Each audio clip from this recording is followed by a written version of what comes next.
Assalamualaikum warahmatullahi wabarakatuh. Pada pertemuan kali ini kita akan melanjutkan materi dari lanjutan terkait dengan model ISLM dari sudut pandang ekonomi moneter. Kali ini kita akan membahas kebijakan moneter dan fiskal dalam model ISLM. Ketika membahas aktivitas ekonomi agregat, maka akan ada dua kebijakan yang nantinya mempengaruhi ekonomi agregat yang terjadi atau yang terdapat di suatu negara. Ketika membahas aktivitas ekonomi agregat dihubungkan dengan kebijakan moneter, nantinya aktivitas ekonomi agregat akan ditentukan atau akan dikontrol lewat dua hal, yaitu lewat suku bunga dan uang beredar.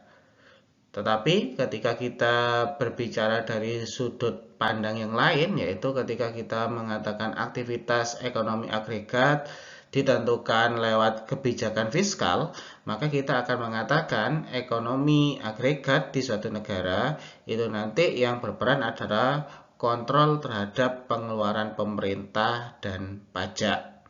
Sehingga di sini kita memiliki dua hal utama, yaitu ketika ingin meningkatkan aktivitas ekonomi agregat bisa dilakukan melalui kebijakan moneter atau dengan memperhatikan kebijakan fiskal. Ketika berbicara terkait dengan kebijakan moneter, maka kita akan berfokus pada suku bunga dan uang yang beredar. Sedangkan kalau kita berfokus kepada kebijakan fiskal, maka ada dua hal juga, yaitu terkait dengan pengeluaran pemerintah dan besarnya pajak yang ada dalam perekonomian tersebut. Di sini kita akan melihat faktor-faktor apa saja yang nantinya menyebabkan pergeseran pada kurva IS.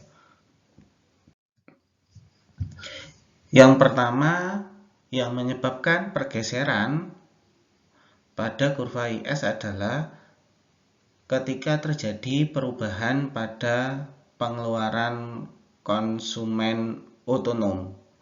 Nah, jadi yang perlu kita perhatikan sebelum kita membahas lebih lanjut terkait pergeseran kurva IS, kita harus mengetahui terlebih dahulu perbedaan antara pergerakan dan pergeseran pada kurva IS. Pergerakan pada kurva IS itu nantinya lebih diakibatkan oleh pengaruh aktivitas suku bunga yang ada dalam perekonomian. Sedangkan ketika kita berbicara pergeseran pada kurva IS, maka kita akan berbicara berubahnya garis yang ada pada kurva IS yang diakibatkan selain dari suku bunga. Yang pertama adalah kurva IS itu bisa bergeser diakibatkan oleh yang namanya pengeluaran konsumen otonom. Kenaikan pengeluaran konsumen otonom itu akan menggeser permintaan agregat ke atas dan menggeser kurva IS ke kanan. Nah, sehingga di sini kita bisa katakan ketika pengeluaran konsumen otonom itu mengalami kenaikan, maka permintaan agregat akan naik ke atas dan menggeser kurva IS ke kanan. Sebaliknya, ketika nanti terjadi penurunan pengeluaran konsumen otonom, maka permintaan agregat itu akan bergeser ke bawah dan menggeser kurva IS ke kiri.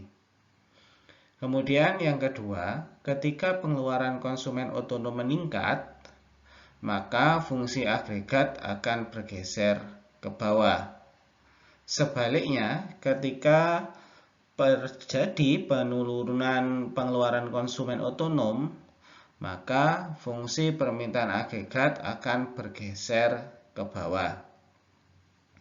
Untuk setiap suku bunga tertentu, fungsi permintaan agregat itu bisa bergeser ke bawah, sehingga tingkat keseimbangan output agregat itu akan turun dan kurva IS akan bergeser ke kiri. Nah, untuk lebih jelasnya kita akan perlihatkan sesuai dengan gambar. Ada di slide yang selanjutnya. Di sini kita memiliki dua gambar. Kita akan membahas satu persatu. Di situ dikatakan kurva IS bergeser dari IS1 menuju IS2. Jadi bergeser dari IS1 menuju ke IS2. Nah, apa yang menyebabkan pergeseran itu? Di mana kurvanya itu atau garisnya itu bergeser ke atas. Pergeseran ini diakibatkan yang pertama adalah oleh peningkatan pengeluaran konsumen otonom. Semakin besar pengeluaran konsumen otonom, maka garis IS itu akan semakin ke atas. Tetapi ketika pengeluaran konsumen otonom itu semakin sedikit, maka secara otomatis garis IS itu akan bergeser ke bawah. Peningkatan pengeluaran investasi yang direncanakan itu juga sama seperti ketika kita berbicara pengeluaran konsumen otonom. Semakin besar pengeluaran investasi yang direncanakan, maka kurva IS akan bergeser ke atas. Sedangkan semakin sedikit pengeluaran investasi yang direncanakan, itu akan bergeser ke bawah. Kemudian peningkatan pengeluaran pemerintah. Semakin besar pengeluaran pemerintah yang dilakukan dalam suatu perekonomian, maka kurva IS akan bergeser ke atas. Tapi semakin sedikit ya, pengeluaran pemerintah yang dilakukan itu akan bergeser ke bawah kurva IS-nya. Kemudian ada penurunan pajak. Semakin sedikit pajak yang ditanggung oleh masyarakat, tentu saja tingkat konsumsinya akan semakin tinggi. Sehingga ketika terjadi penurunan pajak, kurva IS akan bergeser ke kanan atau ke atas. Ya. Sedangkan ketika kita berbicara terkait peningkatan pajak, maka konsumsi yang dilakukan masyarakat itu akan semakin sedikit. Sehingga ketika terjadi peningkatan pajak, kurva IS akan semakin ke bawah. Kemudian yang kelima adalah peningkatan ekspor bersih yang tidak terkait dengan suku bunga. Semakin banyak suatu negara itu menjual barangnya ke luar negeri, maka secara otomatis kurva IS akan bergeser ke atas. Tapi semakin sedikit barang yang mampu dijual oleh suatu negara ke luar negeri, tentu saja kurva IS-nya akan bergeser ke bawah. Itu ketika kita berbicara terkait dengan panel A. Kemudian di sini juga ada panel B, yaitu gambar yang bawah. Panel B itu menunjukkan bagaimana perubahan faktor-faktor tersebut itu mendorong pergeseran kurva IS ke kanan dengan menggunakan diagram silang Keynes. Ya. Jadi di situ dikatakan ketika di situ suku bunga tertentu ya, pada suku bunga tertentu di sini kita katakan IA ya. Perubahan ini menggeser fungsi permintaan agregat ke atas dan meningkatkan keseimbangan dari YA ke YA aksen. Nah, kita akan berbicara terkait YA berpindah ke YA aksen. Kenapa bisa berpindah? Di situ bisa kita lihat yang awalnya di situ bisa kita katakan agregat demand yang ada yaitu YAD semula adalah di YAD1. Nah, semula ada di YAD1. Nah, ketika terjadi peningkatan pada agregat demand, artinya ketika terjadi peningkatan jumlah permintaan, peningkatan agregat demand ini bisa diakibatkan oleh kelima hal tadi yang sudah kita bahas. Agregat demand bisa meningkat katakanlah ketika konsumen otonom mengalami peningkatan, kemudian pengeluaran investasi mulai meningkat, pengeluaran pemerintah meningkat, pajak semakin rendah, peningkatan ekspor bersih yang meningkat, itu nantinya akan mempengaruhi agregat demand semakin besar. Di situ ditunjukkan, bisa kita lihat YAD1 dan YAD2 itu kita akan mengatakan lebih besar nilainya yang ada di YAD2 daripada YAD1. Nah, ketika YAD1 meningkat ke YAD2, ketika permintaan itu semakin banyak, tentu saja agregat output yang harus dihasilkan itu juga akan semakin meningkat. Di situ kita bisa lihat ketika YAD1 itu ada agregat outputnya ada di YA, tetapi kalau agregat demand-nya ada di YAD2, maka di situ kita bisa lihat agregat outputnya berubah atau bergeser dari YA ke YA aksen. Nah, itu adalah penjelasan terkait dengan pergeseran kurva IS yang nantinya juga mempengaruhi perubahan terkait dengan agregat output yang ada di suatu negara. Kemudian di sini juga tadi sudah kita bahas, selain konsumen otonom yang mampu mempengaruhi pergeseran kurva IS, itu adalah pengeluaran investasi. Semakin tinggi investasi yang dikeluarkan di suatu negara, maka secara otomatis kurva IS itu nantinya akan mengalami pergeseran. Di sini poin awal dikatakan bahwa pada bab sebelumnya kita itu mempelajari bahwa perubahan suku bunga itu mempengaruhi pengeluaran investasi yang direncanakan.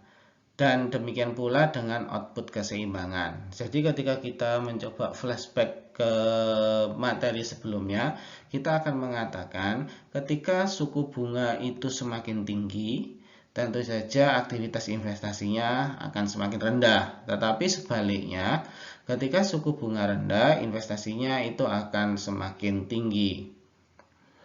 Perubahan pada pengeluaran investasi hanya akan menyebabkan pergerakan kurva IS, bukan pergeseran. Nah, di poin yang kedua kita akan mengatakan ketika pengeluaran investasi itu berubah diakibatkan oleh suku bunga, maka di sini belum ada yang namanya pergeseran kurva IS. Hanya ada yang namanya pergerakan kurva IS. Nah, sekali lagi ketika kita bicara pergerakan, maka kita akan bicara katakanlah pergerakan itu biasanya ditandai dengan satu garis, katakanlah dari titik A berpindah ke titik B, katakanlah itu yang kita sebut dengan pergerakan. Sedangkan yang kita katakan saat ini pergeseran, yaitu katakanlah dari garis A1 ya menuju garis A2, itu yang dikatakan pergeseran. Nah, dalam hal ini ketika investasi itu berubah dipengaruhi dengan suku bunga, maka kita akan mengatakan berarti itu artinya menyebabkan pergerakan kurva IS, bukan pergeseran. Nah, peningkatan pengeluaran investasi yang direncanakan, ya, artinya kegiatan investasi yang sudah direncanakan itu berubah, kadang bisa bertambah banyak atau kadang bisa bertambah sedikit, tetapi tidak dipengaruhi oleh suku bunga, nah, maka itu yang bisa kita katakan adalah yang menyebabkan pergeseran kurva IS. Contohnya apa? Peningkatan pengeluaran investasi yang tidak dipengaruhi bunga. Di situ dicontohkan, katakanlah perusahaan-perusahaan Indonesia itu yakin bahwa COVID pada tahun 2022 itu akan segera berakhir. Itu merupakan respon positif untuk melakukan investasi karena pandemi berakhir, maka orang-orang berbondong-bondong untuk memperbaiki usahanya, meningkatkan skala usahanya. Ketika masing-masing orang berusaha untuk meningkatkan skala usahanya atau memperbesar atau memperluas skala bisnisnya, maka secara otomatis investasi nanti pasti akan meningkat. Nah, dari kasus ini kita bisa mengatakan bahwa tinggi rendahnya investasi yang dilakukan seseorang itu tidak dipengaruhi oleh suku bunga, sehingga investasi di sini mengalami pergeseran.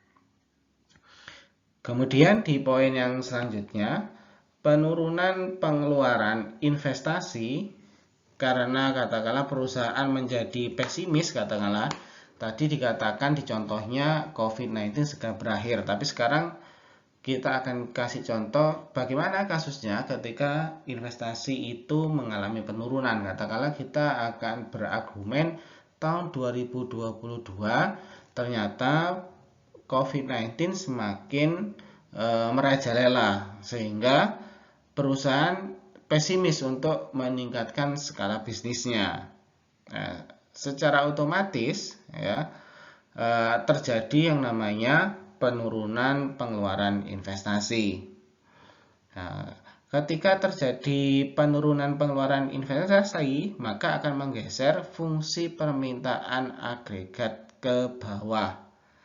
Nah, dari sini kita bisa katakan ketika terjadi peningkatan, maka fungsi permintaan agregat akan bergeser ke atas, tapi ketika terjadi penurunan pengeluaran investasi, itu akan menggeser kurva permintaan agregat ke bawah. Tingkat keseimbangannya ketika kurva itu bergeser semakin ke bawah, tingkat keseimbangan output agregatnya akan semakin turun.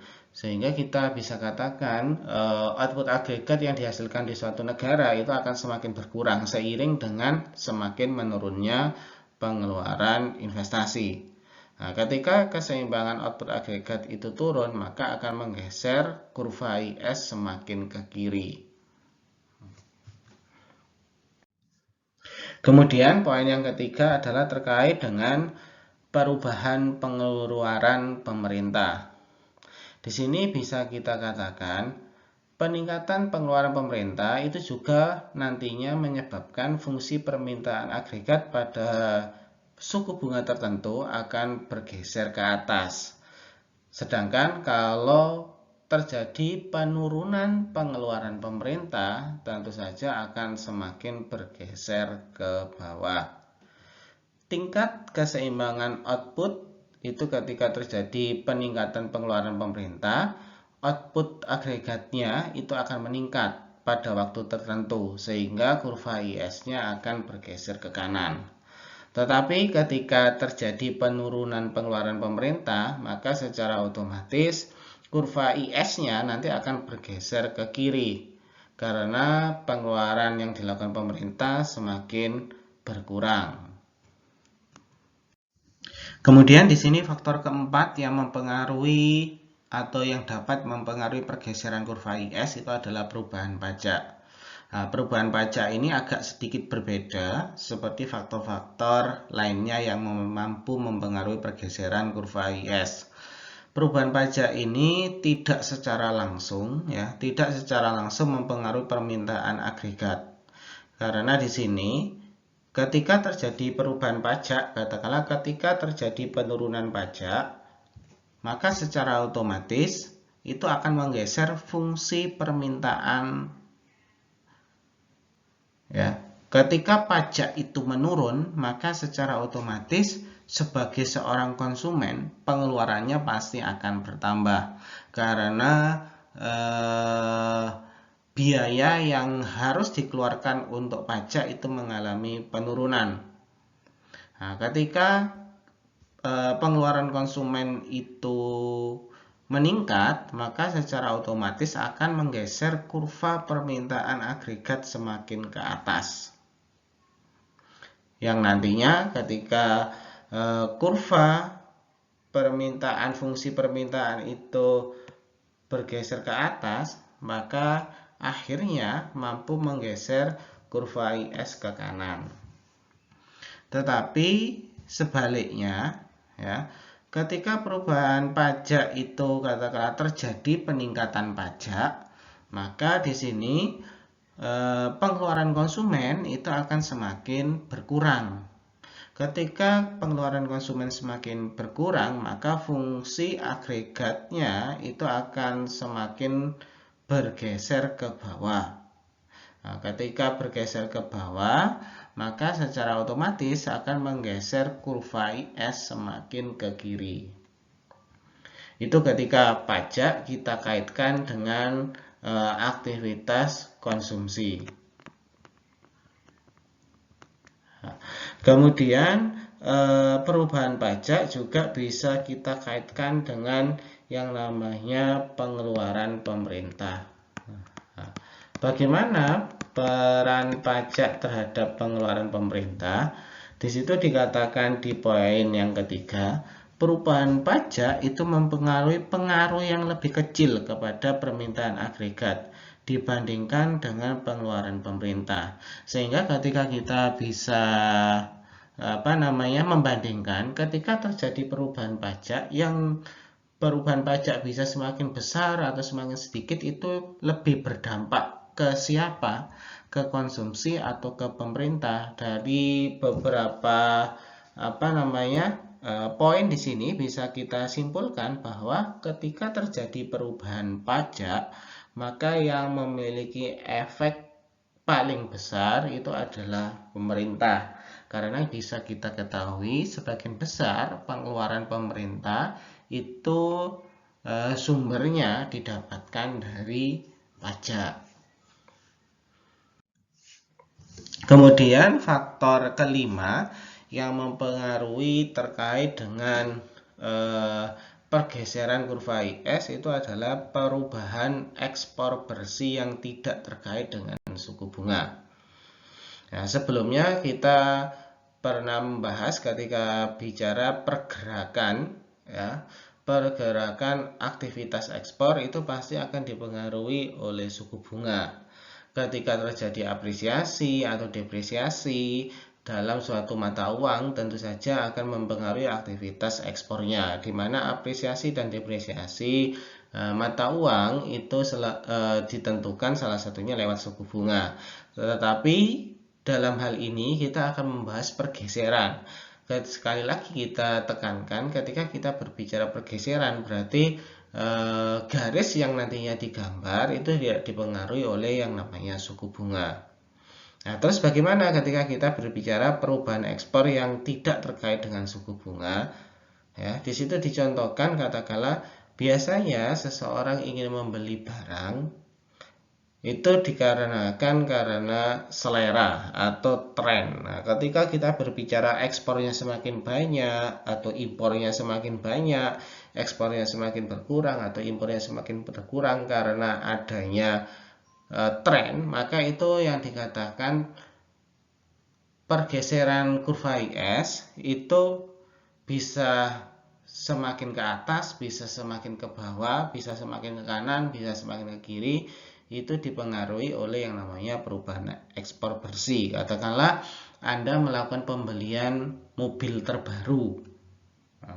Anda ketika melakukan pembelian mobil terbaru itu karena lagi tren, bukan karena lihat berapa jumlah uang yang saya punya, berapa suku bunga. Ketika Anda punya punya kasus seperti tadi, saya ingin membeli atau Anda ingin membeli mobil baru karena mengikuti zaman, sehingga nantinya aktivitas yang Anda lakukan itu mampu menggeser kurva IS. Kemudian di sini dikatakan juga sebaliknya, ya, jika terjadi penurunan ekspor, artinya ekspornya semakin berkurang, itu akan menggeser fungsi permintaan agregat ke bawah. Sehingga kita akan bilang semakin ekspornya meningkat, kurva permintaan agregatnya akan semakin ke kanan. Tetapi ketika kita mengatakan ekspor itu mengalami penurunan, berarti Y atau output yang dihasilkan di suatu negara itu mengalami penurunan, maka di sini kurva IS akan bergeser ke kiri. Selanjutnya kita akan membahas, kalau tadi kita ingin membahas faktor-faktor apa saja yang mempengaruhi pergeseran kurva IS, sekarang kita akan membahas faktor-faktor apa saja yang mempengaruhi pergeseran kurva LM. Ketika berbicara kurva LM, berarti kita akan berbicara terkait dengan aktivitas peredaran uang yang terjadi di masyarakat. Pergeseran kurva LM yang pertama disebabkan oleh perubahan jumlah uang yang beredar. Di situ dikatakan di poin yang pertama, peningkatan uang beredar akan menggeser kurva LM ke kanan, sehingga kita di gambar A itu bisa melihat ketika jumlah uang yang beredar itu semakin meningkat, maka yang awalnya berada pada LM1 itu berpindah ke LM2, sehingga kita katakan kurva LM bergeser ke kanan. Sebaliknya, apabila terjadi penurunan jumlah uang yang beredar di masyarakat, maka kurva LM itu akan bergeser ke atas atau ke kiri, sehingga nanti kita akan punya kurva LM ketika jumlah uang beredar itu berkurang, berarti ada di LM3. Kondisi kelebihan permintaan uang, katakanlah ketika kita berbicara peningkatan jumlah uang yang beredar, maka kita akan mengatakan jumlah uang yang diminta itu pasti akan memiliki kelebihan. Nah, jumlah uang beredar yang berlebih ini bisa dihilangkan dengan cara menaikkan suku bunga, sehingga jumlah uang yang beredar di masyarakat ketika suku bunga kembali dinaikkan, tentu saja secara sederhananya kita akan berpikir ketika suku bunga itu kembali naik, maka secara otomatis masyarakat akan lebih suka melakukan saving atau lebih suka membeli obligasi, sehingga jumlah uang yang mereka pegang itu akan mengalami penurunan. Yang menurunkan jumlah uang yang diminta sampai kenaikan suku bunga ini, ya, kapan kenaikan suku bunga ini berlangsung? Kenaikan suku bunga ini nanti akan berhenti ketika jumlah uang yang diminta nilainya, jumlahnya itu sama dengan jumlah uang yang ditawarkan. Jadi ketika permintaan sama dengan jumlah penawaran, maka fluktuasi suku bunganya itu akan berhenti. Nah, di poin yang kedua itu tadi dikatakan ketika suku bunga itu ada di IA, ketika suku bunga ada di IA, maka secara otomatis uang, ya, quantity of real money balance itu ada di M1. Tetapi ketika suku bunga itu mengalami penurunan, maka jumlah uang yang beredar di masyarakat itu mengalami peningkatan ke M2. Bagaimana caranya supaya uang di masyarakat itu kembali ke M1? Maka cara yang bisa dilakukan untuk mengurangi jumlah uang yang beredar atau mengurangi kelebihan permintaan uang itu bisa dilakukan dengan cara meningkatkan suku bunga. Jadi suku bunga ditingkatkan dari IA aksen menuju IA. Yang kedua yang mempengaruhi pergeseran kurva LM itu adalah perubahan permintaan uang otonom. Bagaimana maksudnya? Di sini ada 3 penjelasan yang mampu menjelaskan terkait dengan perubahan permintaan otonom. Yang pertama, ketika terjadi resiko cukup besar dalam memegang surat berharga atau obligasi, maka biasanya orang tidak ingin memegang yang namanya obligasi.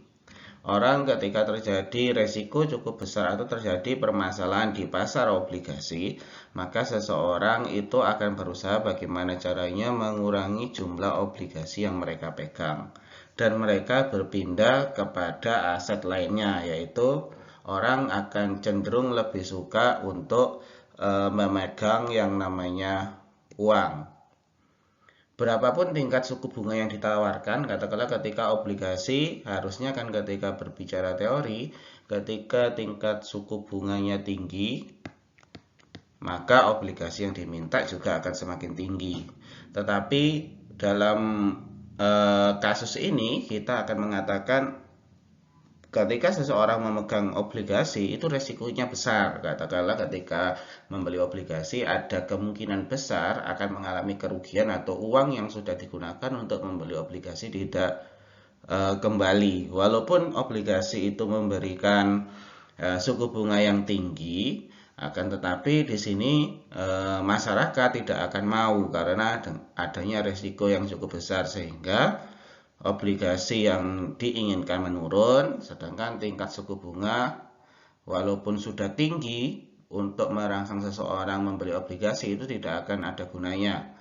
Seseorang lebih suka memegang jumlah uang daripada memegang obligasi.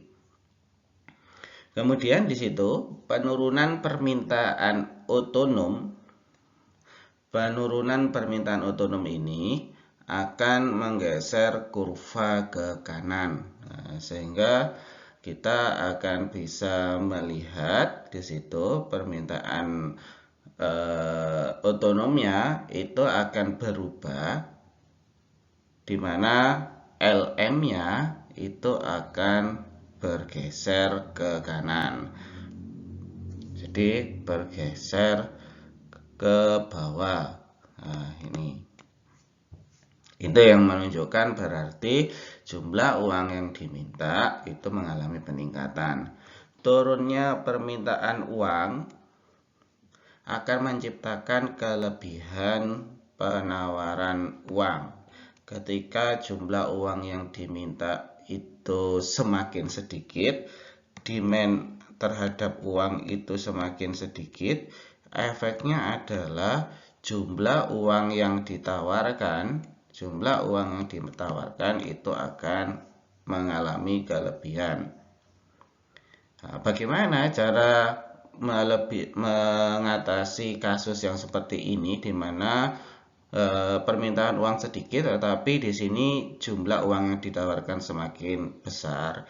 Cara untuk mengatasi kasus ini adalah dengan cara menggunakan yang namanya suku bunga, seperti yang kita katakan tadi. Bagaimana caranya supaya seseorang itu tidak lebih memilih memegang uang, maka caranya adalah dengan menaikkan suku bunga. Ketika suku bunga dinaikkan, maka secara otomatis orang itu akan lebih suka berlomba-lomba untuk men-saving uangnya di bank. Nah, di sini yang menjadi poin utama adalah ketika berbicara perubahan permintaan otonomnya.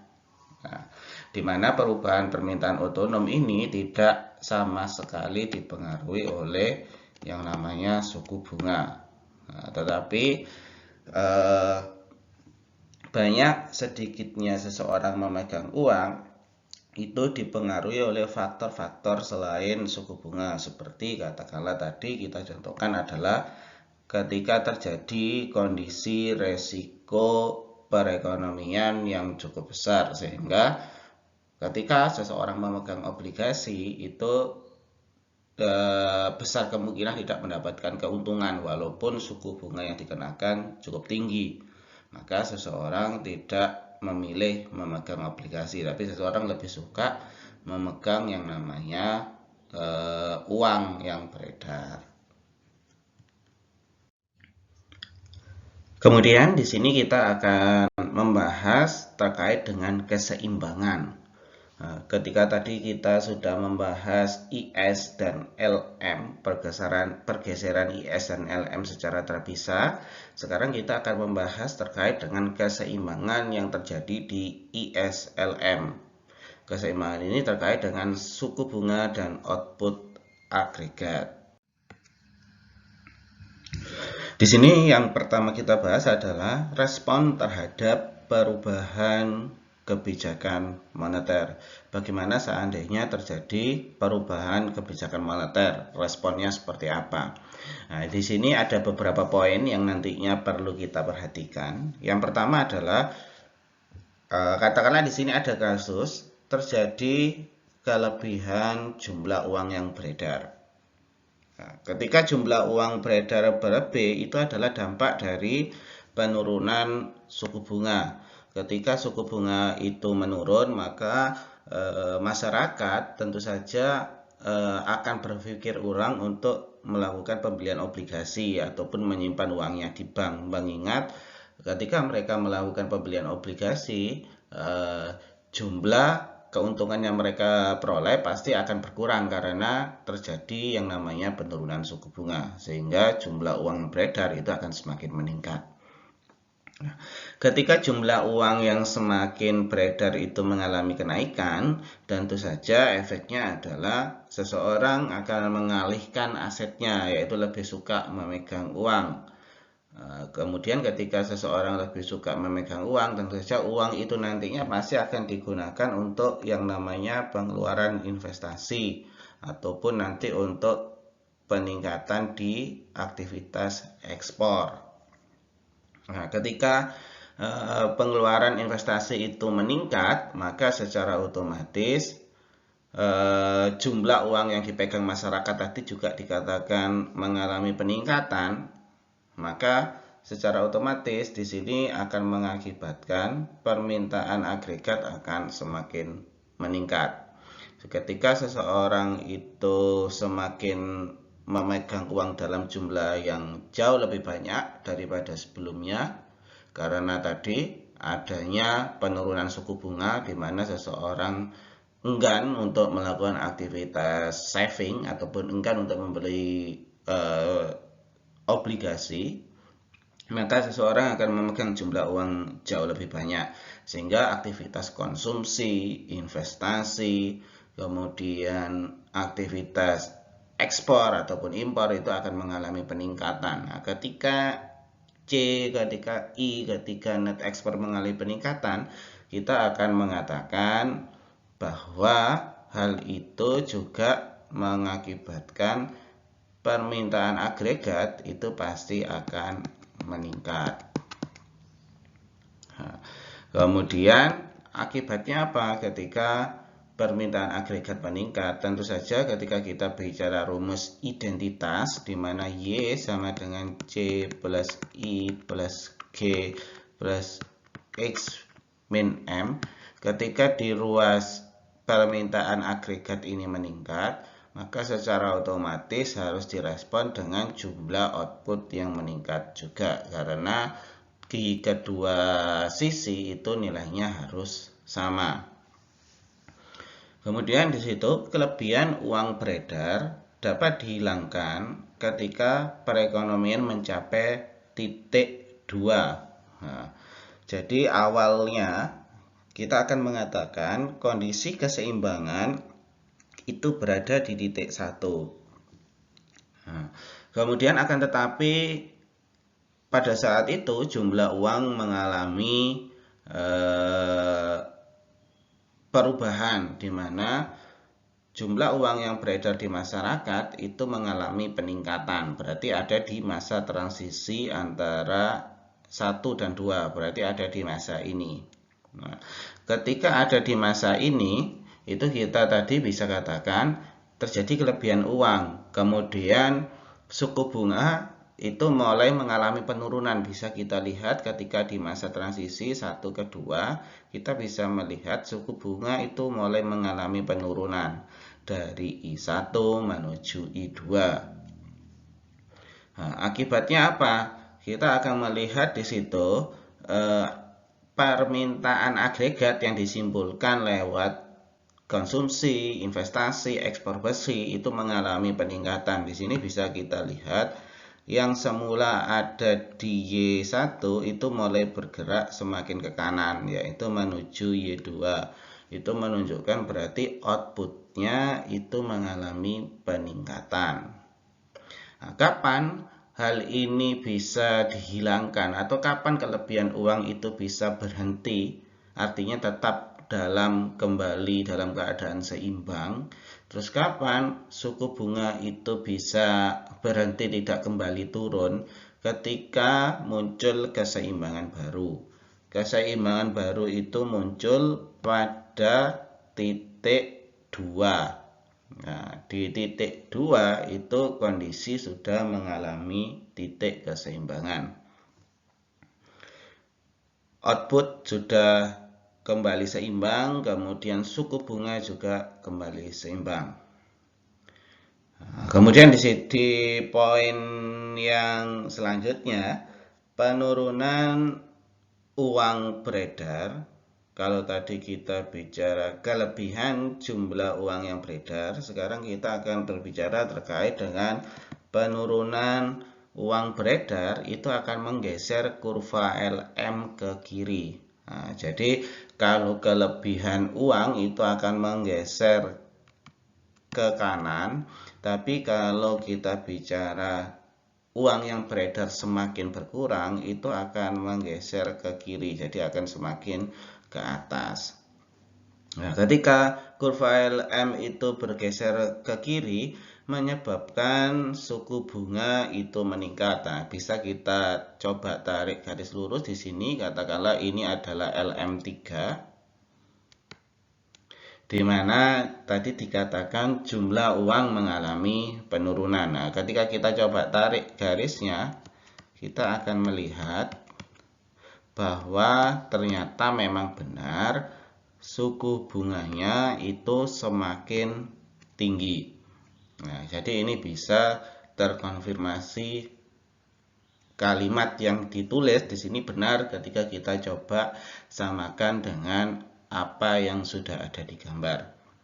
Outputnya ketika suku bunga tinggi, outputnya juga mengalami penurunan. Nah, bisa kita lihat juga di sini Y3-nya itu ada semakin ke kiri. Itu menunjukkan ketika gambar atau garis itu semakin menunjukkan ke kiri, berarti kan nilainya semakin sedikit.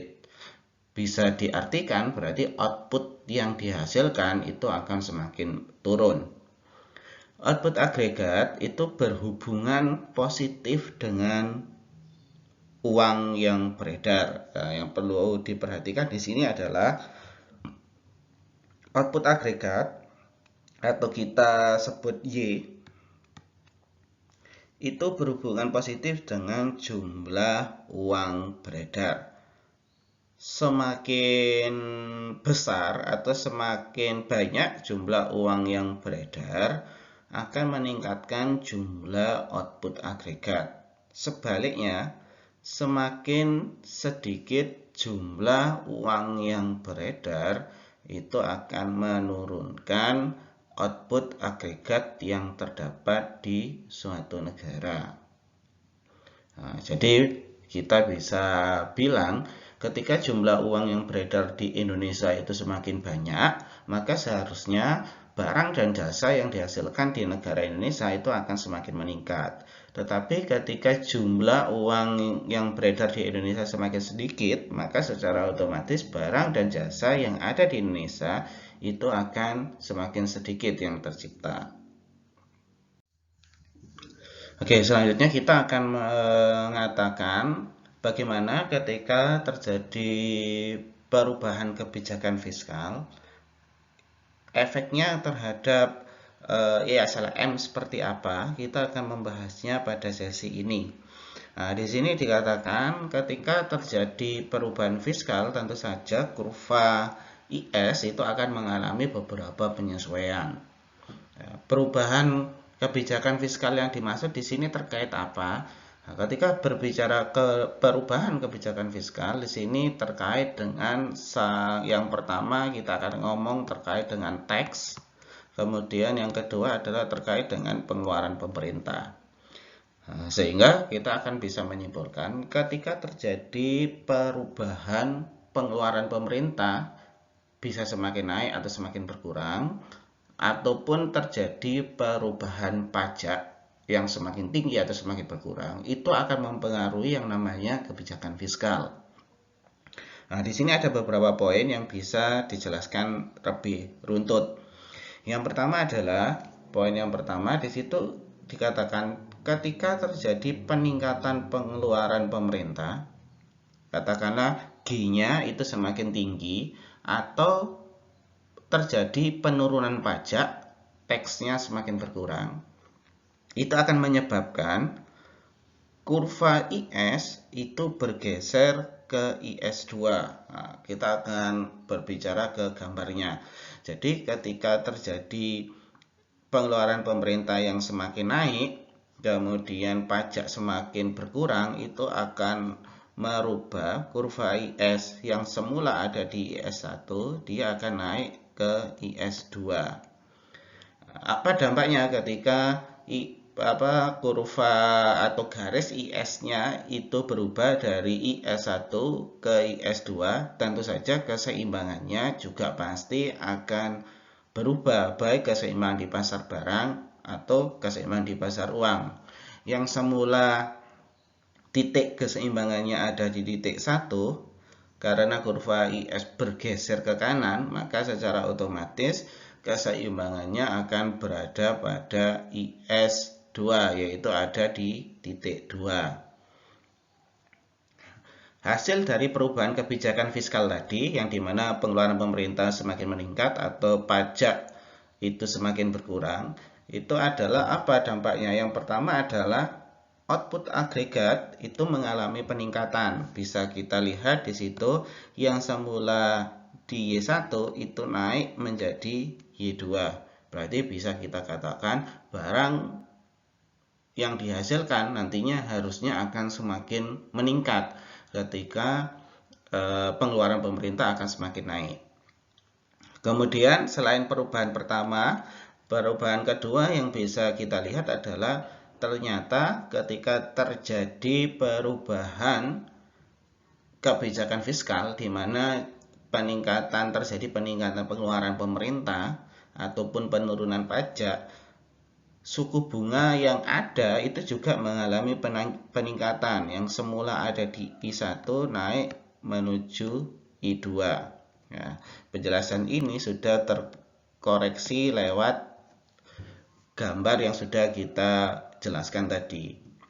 Kemudian di situ kebijakan fiskal ekspansif, yang artinya jumlah pengeluaran pemerintah semakin bertambah, kemudian terjadi penurunan pajak, itu menyebabkan suku bunga mengalami peningkatan. Ya, bisa kita lihat tadi, ketika G-nya semakin naik, pengeluaran pemerintah semakin naik, ternyata suku bunga itu semakin mengalami peningkatan. Kemudian itu ketika kita lihat dari sudut pandang fiskal.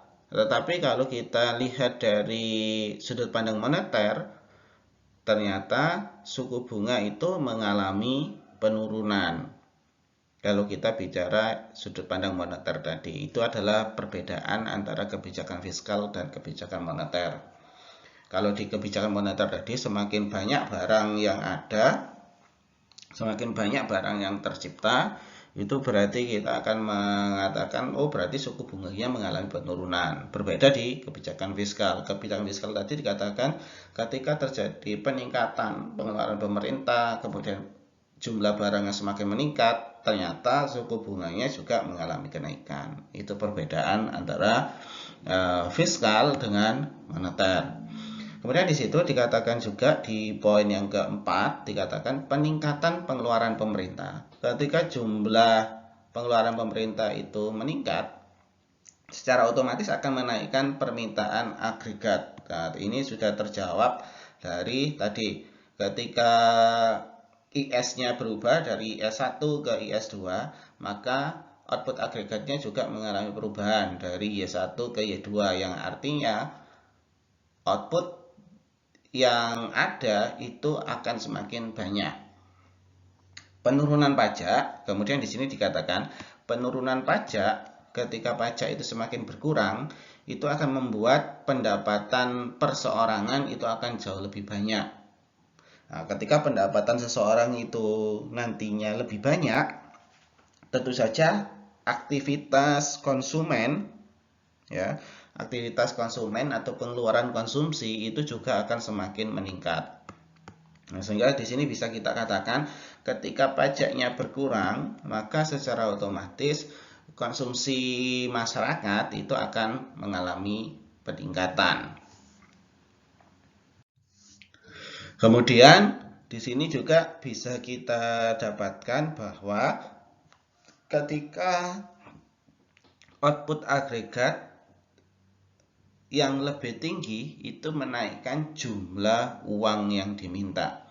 Nah, ketika output agregat itu mengalami kenaikan dari Y1 ke Y2, maka secara otomatis, ya, jumlah uang yang diminta itu juga akan semakin meningkat. Itu sudah jelas. Katakanlah ketika kita bicara dari sisi pajak, ketika pajak itu semakin berkurang, ya, ketika pajak itu semakin berkurang, maka secara otomatis konsumsi itu akan semakin meningkat. Ya. Kenapa? Ya karena ketika Anda memiliki pendapatan, kemudian pajak yang dikenakan itu semakin sedikit, ya, tentu saja perilaku konsumsi Anda akan semakin banyak. Nah, ketika Anda ingin melakukan aktivitas konsumsi semakin banyak, tentu saja Anda memerlukan jumlah uang yang jauh lebih besar, sehingga jumlah uang yang diminta itu pasti akan meningkat. Nah, ketika hal itu berlangsung secara terus-menerus, ya, maka secara otomatis jumlah uang yang ada di pasar itu pasti akan berlebih. Nah, bagaimana cara mengendalikan supaya jumlah uang yang di suatu negara itu tidak mengalami kelebihan permintaan uang? Salah satu caranya adalah dengan cara pemerintah harus mampu meningkatkan suku bunga. Karena dengan cara meningkatkan suku bunga, maka masyarakat itu akan dihadapkan ke dua pilihan. Menggunakan uangnya untuk ditabung, di saving, ya, atau menggunakan uangnya untuk membeli obligasi. Karena dengan dua hal ini, maka ketika masyarakat melakukan saving atau ketika masyarakat melakukan pembelian obligasi, mereka akan mendapatkan keuntungan jauh lebih tinggi daripada memegang uangnya saja. Kemudian yang kedua, di situ katakan kebijakan fiskal kontraktif, ya. Ketika terjadi kebijakan fiskal kontraktif, katakanlah apa itu kebijakan fiskal kontraktif? Katakanlah pemerintah melakukan penurunan pengeluaran pemerintah. Kemudian pajak itu semakin naik. Apa efeknya? Menyebabkan permintaan agregat turun, menggeser kurva IS ke kiri, dan menyebabkan output agregat maupun suku bunga itu mengalami penurunan. Nah, jadi ketika sekarang kita menghadapi situasi yang terbalik, katakanlah kalau tadi pengeluaran pemerintah naik, pajak turun, nah sekarang dirubah. Kalau sekarang pengeluaran pemerintah turun sedangkan pajaknya naik, bagaimana gambar dari kurva IS? Kurva IS itu akan bergerak, yang semula ada di IS2 itu bergerak menuju IS1. Nah, ketika bergerak dari IS2 menuju ke IS1, bisa kita lihat terjadi penurunan jumlah output yang semula ada di Y2 itu nanti turun ke Y1. Demikian juga ketika terjadi penurunan output, di sini juga kita bisa lihat ternyata suku bunga juga mengalami penurunan dari yang semula I2 berubah turun menjadi I1. Output agregat dan suku bunga itu berhubungan positif dengan pengeluaran pemerintah. Jadi kita akan mengatakan ketika output agregat itu naik dan suku bunga itu mengalami kenaikan, maka secara otomatis pengeluaran pemerintah juga pasti akan meningkat. Tetapi sebaliknya, ketika output agregat itu turun, kemudian suku bunga itu turun, maka pengeluaran pemerintah juga pasti akan mengalami penurunan. Itu sudah kita gambarkan lewat gambar kurva yang sudah tersaji tadi. Kemudian output agregat dan suku bunga itu berbanding terbalik dengan yang namanya pajak. Semakin tinggi output agregatnya, semakin tinggi suku bunga, pajak yang ada di suatu negara itu akan semakin rendah. Karena tadi logikanya, semakin rendah pajak, maka seseorang itu akan semakin tinggi melakukan aktivitas konsumsi. Ketika aktivitas konsumsi semakin tinggi, C-nya tentu saja akan semakin tinggi, sehingga output agregat akan semakin meningkat. Tetapi kalau pajak yang dikenakan semakin tinggi, tentu saja seseorang dalam melakukan aktivitas konsumsi itu akan semakin sedikit. Efeknya apa? Output agregat itu akan semakin berkurang.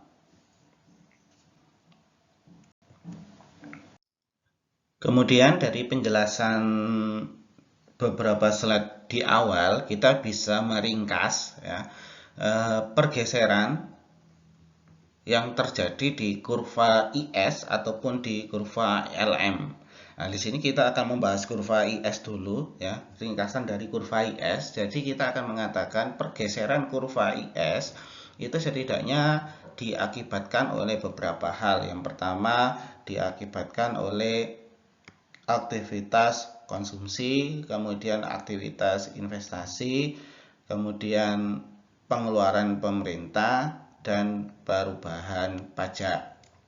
Nah, di situ dikatakan ketika konsumsi itu meningkat, ya, maka kurva IS itu akan bergeser ke atas.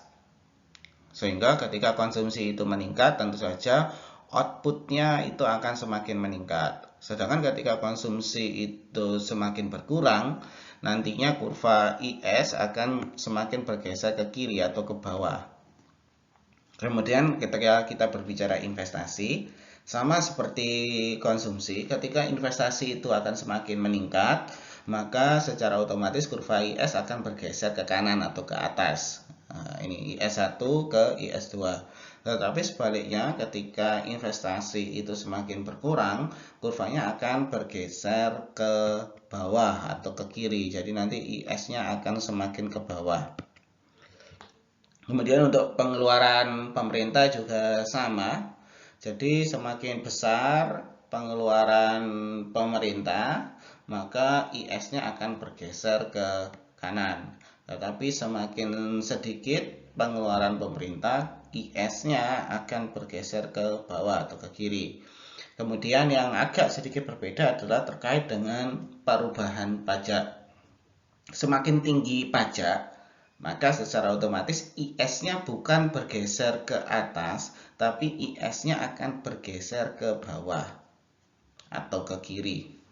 Nah, sebaliknya, ketika pajak yang dikenakan atau pajak yang ada di masyarakat itu semakin rendah, maka secara otomatis outputnya, ya, output agregatnya atau Y-nya itu akan semakin tinggi, sehingga kurva IS nanti ketika pajak itu semakin rendah akan bergeser ke kanan.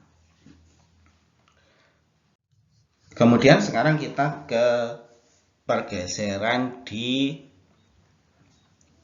LM ya. LM itu setidaknya hanya dipengaruhi oleh money supply sama money demand. Nah, sebelum ke LM kita akan lanjutkan lagi ke IS. Nah, IS juga itu dipengaruhi, pergeseran di IS itu dipengaruhi oleh aktivitas net ekspor. Nah, ketika ekspor itu mengalami peningkatan, net ekspor itu mengalami peningkatan, tentu saja output yang dihasilkan nanti juga akan semakin meningkat, sehingga ketika ekspornya naik tentu saja IS-nya akan semakin bergeser ke kanan. Tapi kalau ekspornya itu mengalami penurunan, IS-nya akan bergeser ke kiri bawah. Kemudian sekarang kita ke LM. Nah, ketika kita berbicara LM, yang mempengaruhi hanya dua seperti yang sudah kita bahas di awal tadi, yaitu terkait dengan money supply sama money demand.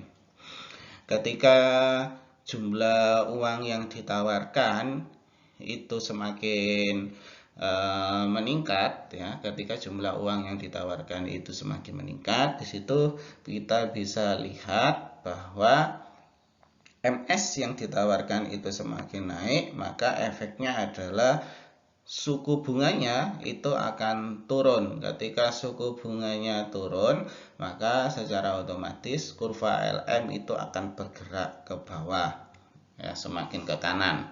Ketika ketika penawaran uang itu meningkat, secara otomatis Y-nya nanti akan semakin meningkat dan kurva LM itu akan bergerak semakin ke kanan. Tetapi kalau money supply-nya itu semakin berkurang, maka LM-nya itu akan bergerak ke kiri atau ke atas. Kemudian ada demand money, permintaan uang. Permintaan uang di sini menyebabkan berbanding terbalik seperti money supply. Nah, ketika kita berbicara permintaan uang, di situ dikatakan ketika jumlah uang itu permintaan uang itu mengalami peningkatan, tentu saja di situ suku bunga itu mengalami kenaikan, sehingga bisa kita katakan jumlah Y-nya bukan semakin bertambah banyak, tapi semakin bertambah sedikit. Dari Y1 menuju Y2, suku bunganya semakin naik dari I1 menuju I2, sehingga bisa kita katakan ketika terjadi kenaikan jumlah permintaan, maka kurva LM itu akan bergeser ke kiri dari LM1 menuju LM2. Nah, kemudian di sini kita akan berbicara yang dikatakan kebijakan moneter dan fiskal yang efektif itu yang seperti apa. Nah, di sini kita akan membahas efektivitas dari kebijakan moneter dan fiskal. Pada poin ini kita akan memperhatikan terkait efektivitas kebijakan moneter dan fiskal ketika permintaan uang itu tidak dipengaruhi oleh suku bunga. Nah, di beberapa materi sebelumnya kan kita mengatakan bahwa banyak sedikitnya jumlah uang yang diminta itu pasti akan dipengaruhi oleh suku bunga. Ketika suku bunganya naik, maka uang yang diminta semakin berkurang. Tapi kalau suku bunga turun, uang yang diminta semakin tinggi. Itu adalah teori-teori yang sudah kita bahas sebelumnya. Nah, tapi sekarang kita akan menganalisis bagaimana kebijakan moneter dan fiskal ketika ternyata jumlah uang yang diminta itu tidak dipengaruhi oleh suku bunga. Nah, kita akan coba menganalisisnya. Di poin awal itu dikatakan ketika permintaan uang tidak dipengaruhi oleh suku bunga, kurva LM itu kita gambar vertikal. Nah, kalau kita coba lihat gambarnya, kita akan punya gambar kurva LM itu kita gambar garis lurus seperti ini. Berapapun suku bunganya, baik tinggi ataupun rendah, kita akan mengatakan uang yang ada itu nilainya akan tetap. Kemudian Selanjutnya pada panel A itu dikatakan, pada panel ini itu dikatakan bahwa kebijakan fiskal ekspansif, peningkatan pengeluaran pemerintah ataupun terjadi pemotongan pajak itu akan menggeser kurva IS dari IS1 menuju IS2. Walaupun IS-nya itu bergeser dari IS1 menuju IS2, output agregatnya itu masih tetap di Y1. Nah, itu kenapa? Itu karena tadi kita mengatakan bahwa uang, banyak sedikitnya uang yang diminta tidak dipengaruhi oleh suku bunga. Jadi walaupun pengeluaran pemerintah itu meningkat, kemudian pajak itu semakin berkurang, ternyata Y-nya, ya, agregat outputnya masih tetap sama. Kemudian yang kedua, peningkatan uang yang beredar, ya, baru yang dikatakan peningkatan uang yang beredar itu menggeser kurva LM1 ke LM2. Jadi peningkatan jumlah uang yang beredar ketika uang itu tidak dipengaruhi oleh suku bunga, maka gambar peningkatan jumlah uang beredar itu bisa dikira gambar yang semula ada di LM1 bergeser ke LM2. Nah, ini yang dikatakan berarti sekarang itu jumlah uang yang beredar di masyarakat itu mengalami peningkatan. Ya, sehingga di sini dengan demikian kebijakan moneter adalah efektif, sedangkan kebijakan fiskal itu dikatakan tidak efektif.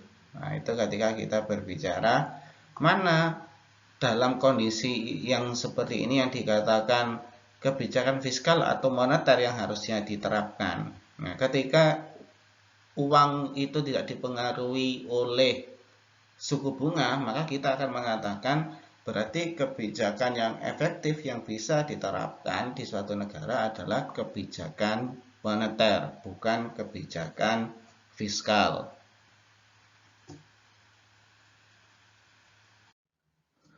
Kemudian di sini kita akan membahas terkait target uang beredar dan suku bunga ketika IS tidak stabil. Sekarang bagaimana kalau kondisi IS itu tidak stabil dan kurva LM yang stabil? Nah, ketika terjadi salah satu kurva itu tidak stabil, di sini kita contohkan IS tidak stabil. Yang dikatakan IS tidak stabil itu adalah IS itu bisa berpindah ke IS aksen 1 ataupun IS aksen 2, artinya bisa bergeser ke kanan atau ke kiri. Itu yang dikatakan di sini kurva IS itu tidak stabil. Target yang bisa yang bisa dipilih oleh suatu negara itu ketika suatu perekonomian tidak mengalami kestabilan, maka suatu negara harus memilih target yang ingin dicapai itu apa? Apakah target jumlah uang beredar ataukah target suku bunga? Nah, mana yang harus dipilih ketika IS itu tidak stabil? Nah, target yang harus dipilih ketika dalam kondisi seperti ini, kita akan lanjutkan ke poin yang kedua. Target uang beredar, ya, ketika negara itu memilih menggunakan target uang beredar, artinya mengatur jumlah uang yang beredar, itu akan menghasilkan fluktuasi output lebih kecil. Ketika menggunakan target uang beredar, di mana fluktuasinya itu di YM ke YM aksen 2. Nah, jadi ada di sini. Nah, itu menunjukkan ketika fluktuasi yang nanti harus ditanggung ketika menggunakan target uang beredar. Nah, sedangkan kalau pemerintah ingin menggunakan target lainnya, yaitu target suku bunga, maka yang fluktuasi yang harus ditanggung adalah dari Y aksen menuju Y aksen 2. Fluktuasinya jauh lebih besar. Tentu saja ketika sebagai pemerintah, sebagai salah satu pemutus atau pembuat kebijakan, mereka akan mencari target di mana fluktuasinya itu sedikit, sehingga kita bisa katakan target uang beredar itu lebih disukai daripada target suku bunga ketika IS tidak stabil, karena tingkat fluktuasinya jauh lebih rendah daripada ketika negara menggunakan target suku bunga. Kemudian sekarang kalau yang tadi IS-nya tidak stabil, sekarang kita akan mengatakan bagaimana kalau kondisi LM-nya yang tidak stabil. Ketika kondisi LM-nya tidak stabil, negara harus memilih target uang beredar atau target suku bunga. Di sini yang dikatakan LM tidak stabil berarti LM memiliki berbagai macam perubahan, bisa ke LM aksen 1 ataupun LM aksen kedua. Di sini dikatakan bahwa target uang beredar, ketika memilih menggunakan target uang beredar, itu akan menghasilkan fluktuasi sebesar Y aksen M ke Y aksen 2M. Jadi fluktuasinya ada di sini. Ketika memilih target jumlah uang yang beredar. Tetapi ketika memilih target suku bunga, memilih target suku bunga, fluktuasinya hanya ada di Y aksen. Tentu saja seperti yang di awal dikatakan, pemilihan target yang bagus adalah di mana ketika fluktuasinya semakin sedikit, sehingga di sini kita bisa katakan ketika LM-nya tidak stabil, maka target suku bunga itu lebih disukai daripada memilih target uang beredar.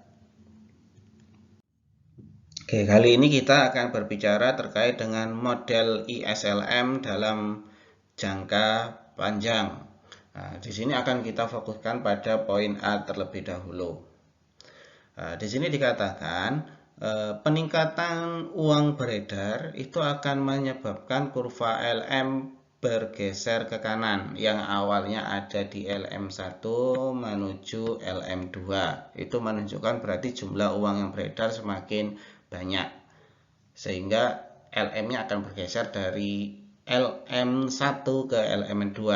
Ketika LM1 bergeser ke LM2, maka titik keseimbangannya juga akan mengalami perubahan, di mana yang sebelumnya ada di nomor 1, titik keseimbangannya berubah ke nomor 2. Efeknya apa? Ketika titik keseimbangan ini berubah, ternyata kita bisa lihat di sini interest rate-nya itu turun, suku bunganya turun dari I1 ke I2. Begitu juga output-nya juga mengalami perubahan dari YN ke Y2, yang berarti kita akan mengatakan Y2 itu akan lebih besar daripada YN. Ketika output itu mengalami kenaikan, kita katakan tadi Y2 lebih besar daripada YN ataupun output mengalami perubahan yang semula YN ke Y2, maka secara otomatis tingkat harga itu akan meningkat. Ketika tingkat harga itu mengalami peningkatan, uang beredar itu pasti akan mengalami penurunan nantinya. Ketika harga-harga itu kembali meningkat, tentu saja aktivitas konsumsi pasti juga akan berkurang, sehingga uang beredar real itu pasti akan mengalami penurunan juga. Ketika jumlah uang beredar itu mengalami penurunan, kurva LM itu yang semula ada di titik 2, dia akan kembali lagi ke atas menuju LM1. Itu adalah model ISLM dalam jangka panjang ketika kita melihat dari panel A. Selanjutnya kita akan beralih ke panel B, peningkatan pengeluaran pemerintah. Ketika belanja pemerintah atau pengeluaran pemerintah itu mengalami peningkatan, G-nya itu semakin meningkat, akan menggeser kurva IS ke kanan. Yang semula ada di IS1, dia akan bergeser ke IS2. Sehingga di sini kita bisa katakan perekonomian titik keseimbangannya itu pasti akan bergeser, yang semula di titik 1 naik ke titik 2, ya. Sehingga suku bunganya juga pasti akan naik, yang semula ada di I1 itu akan naik ke I2. Efek lainnya juga kita bisa lihat, ternyata selain kenaikan suku bunga, ternyata output agregatnya juga mengalami peningkatan dari YN ke Y2. Ketika output sampai di Y2, artinya seperti tadi, ya, Y2 itu akan terlihat lebih besar daripada YN. Akhirnya tingkat harga itu pasti akan meningkat. Nah, ketika tingkat harga itu meningkat, ya, saldo uang real itu pasti akan semakin berkurang, ya. Ketika harganya semakin naik, tentu saja saldo uang real milik kita itu akan semakin berkurang. Sehingga kurva LM itu akan bergeser ke LM2, yang semula ada di LM1, dia akan bergeser ke LM2.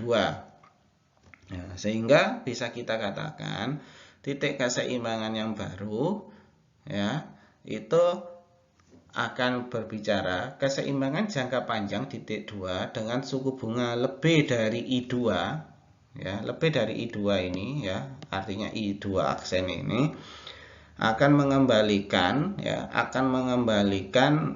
yang semula outputnya ada di Y2, karena LM-nya bergeser ke LM2, maka di sini kita akan berbicara titik keseimbangan output agregatnya, karena sekarang ada di 2 aksen, itu akan kembali lagi ke titik YN. Itu adalah model ISLM dalam jangka panjang ketika kita kaitkan dengan peningkatan pengeluaran pemerintah yang sudah dibahas di panel B ini. Kemudian di sini kita akan menghubungkan model ISLM dalam kurva permintaan agregat. Di sini kita akan mencoba menurunkan kurva permintaan agregat kepada kurva agregat demand. Di sini kita punya dua kurva. Yang pertama kita akan berbicara diagram ISLM panel A. Itu menunjukkan jumlah uang beredar pada nominal tertentu ketika harga itu naik, ya. Yang semula harganya ada di P1, kemudian naik ke P2, kemudian naik ke P3. Nah, ketika terjadi kenaikan harga, kurva LM itu akan semakin bergeser ke kiri ketika terjadi kenaikan harga, ya.